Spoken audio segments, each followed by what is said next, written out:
안녕하세요, 강문혁 변호사입니다.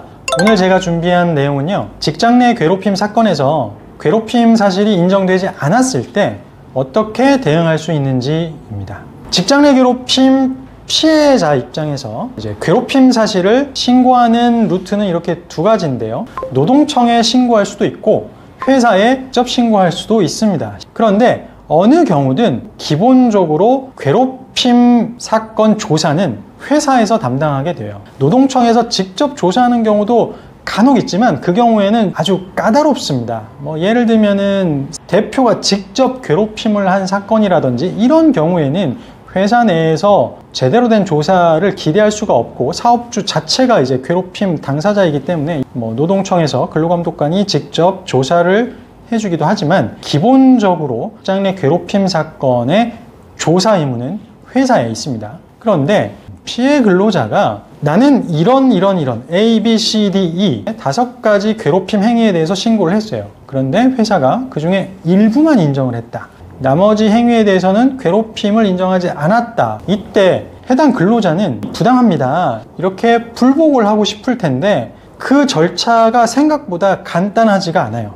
우선 회사 자체적으로 불복 절차를 마련하고 있으면 일단 그 절차에 따를 수 있을 겁니다. 그런데 회사 내에서 직장 내 괴롭힘 사건의 불복 절차까지 마련하고 있는 회사는 그렇게 많지 않아요. 저는 거의 보질 못했습니다. 그때 생각해 볼 수 있는 게 노동청에 진정 또는 재진정을 하는 방법이 하나 있고요. 다른 방법은 법원에 민사소송을 제기하는 방법이 있습니다.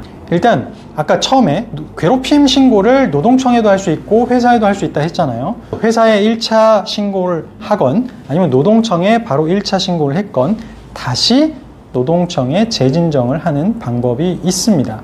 이 경우에는 노동청에서 다시 한번 사건을 심사해서 제대로 된 판단인지를 검토할 수는 있어요.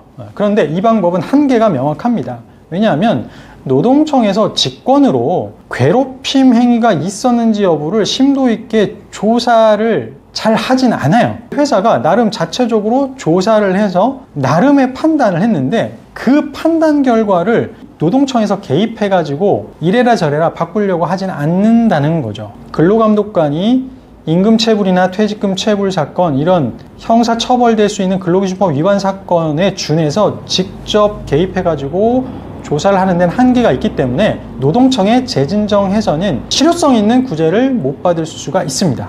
이때 법원에 민사소송을 제기하는 방법을 고려를 해봐야 됩니다. 민사소송을 제기한다는 말은요, 이 직장 내 괴롭힘 행위 자체가 어쨌든 근로기준법에 위반되는 불법행위이기 때문에 가능한 거예요. 꼭 형사처벌 받지 않더라도 법 위반 행위는 민법상의 불법행위가 될 수 있고 그 불법행위가 인정되면 손해배상 청구를 할 수가 있는 겁니다. 그래서 직장 내 괴롭힘이 전부 인정됐든 일부 인정됐든 그 피해 근로자 입장에서는 가해 근로자를 상대로 또는 그 가해 근로자를 사용한 회사 상대로 손해배상 청구를 할 수 있고요. 회사에서 만약에 일부만 인정한 게 부당하다. 그럼 나머지 인정하지 않은 나머지 괴롭힘 행위에 대해서도 손해배상 청구를 해서 법원의 판단을 받아볼 수 있다는 것이죠. 시간과 비용이 많이 든다는 문제는 있지만 사실 이게 가장 직접적이고 실효성 있는 구제수단이긴 해요. 어쨌든 피해 근로자 입장에서 회사의 판단이 부당하다라는 거를 법적으로 직접 다투는 방법은 바로 이 민사소송입니다.